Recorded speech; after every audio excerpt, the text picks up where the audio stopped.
মাত্র 1 কাপ চালের আটা থাকলেই কোরিয়ান রাইস বল তৈরি করে নেওয়া যায়। এই রাইস বলটি খেতে খুবই মজা হয়। এটি একটি কোরিয়ান স্ন্যাক্স। এটি আপনি বিকেলের নাস্তা হিসেবেও খেতে পারেন। চলুন দেখা যাক এই কোরিয়ান রাইস বলটি আমি কিভাবে তৈরি করেছি। প্রথমে আমি এখানে 1 কাপ পানি নিয়ে নিয়েছি, আরও দিয়ে দিলাম স্বাদমতো লবণ। এখন পানি আর লবণটা ভালো করে আমি ফুটিয়ে নেব, গরম করে নেব। এখানে আমি 1 টেবিল চামচের মতো রেগুলার রান্নার তেল দিয়েছি। এখন আমি পানিটা ভালো করে বলক উঠিয়ে নেব। তেলটা দিলে আটাটা হাতের সাথে লেগে যাবে না, পানিটা বলক চলে এসেছে। এখন আমি এখানে দিয়ে দিচ্ছি চালের গুঁড়ো। আমি এখানে 1.5 কাপ চালের গুঁড়ো দিয়েছি। এখন আমি নেড়ে চেড়ে এই আটাটা সেদ্ধ করে নেব। আটাটা খুব ভালো করে সেদ্ধ করে নিতে হবে। আমি চুলার জালটা বন্ধ করে দিয়েছি। এখন আটাটা খুব ভালো করে আমি মথে নিয়েছি, দেখতেই পাচ্ছেন। এখন আমি আটাটা 10 মিনিটের জন্য রেস্টে রেখে দেব। আমি ঢেকে দিচ্ছি। 10 মিনিট পর আমি ফিরে আসছি। 10 মিনিট পর আমি ফিরে আসলাম, দেখতে পাচ্ছেন আটাটা খুব ভালো করে সফট হয়ে গিয়েছে।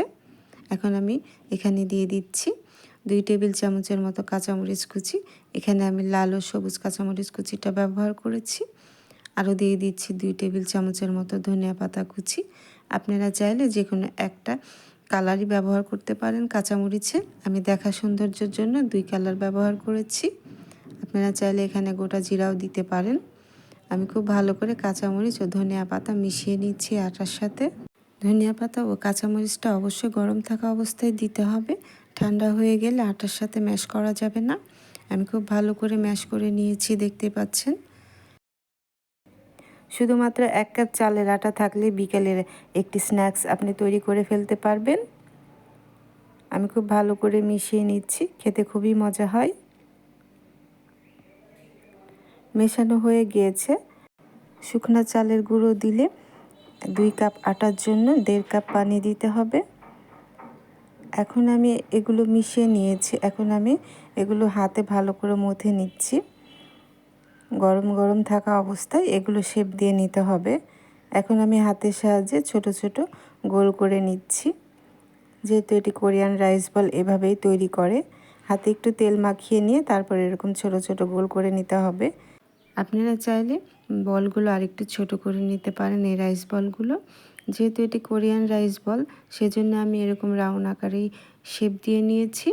আপনারা চাইলে যে কোনো শেপ দিতে পারেন। আমি সবগুলো রাইস বল বানিয়ে নিয়েছি, দেখতেই পাচ্ছেন।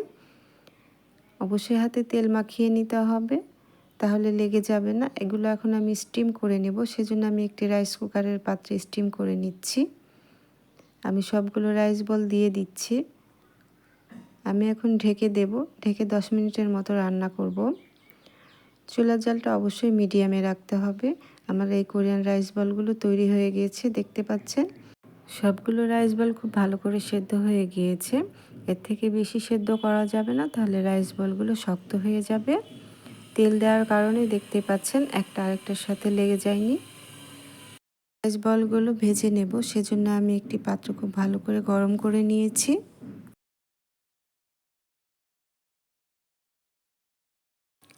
তেলটা খুব ভালো করে গরম হয়ে এসেছে। এখন আমি এখানে দিয়ে দিচ্ছি 2 টেবিল চামচ রসুন কুচি। রসুনটা খুব মিহি করে কুচি করতে হবে। আরও দিয়ে দিলাম 1 টেবিল চামচের মতো কাঁচামরিচ কুচি। এখন রসুন কুচিগুলো একটু আমি ভেজে নেব। রসুন আর কাঁচামরিচ আমি একটু ভেজে নিচ্ছি, তবে আমি খুব বেশি করে ভেজে নেব না, সামান্য একটু ভেজে নেব। আর আমার চুলার জালটা হাই করা আছে, যেহেতু কোরিয়ান রান্নাগুলো হাই করেই রান্না করে। এখন আমি এখানে দিয়ে দিলাম 1/2 কাপের মতো পেঁয়াজ কুচি। পেঁয়াজগুলো আমি একটু মোটা করে কেটেছি। এই পেঁয়াজগুলো একটু মোটা করেই দিতে হয়, তাহলে খেতে বেশি ভালো লাগে। আমি পেঁয়াজগুলো হালকা ভেজে নেব 2 মিনিটের মতো, যাতে পেঁয়াজটা একটু ক্রিস্পি থাকে। পেঁয়াজটা একটু ক্রিস্পি থাকলে খেতে ভালো লাগে।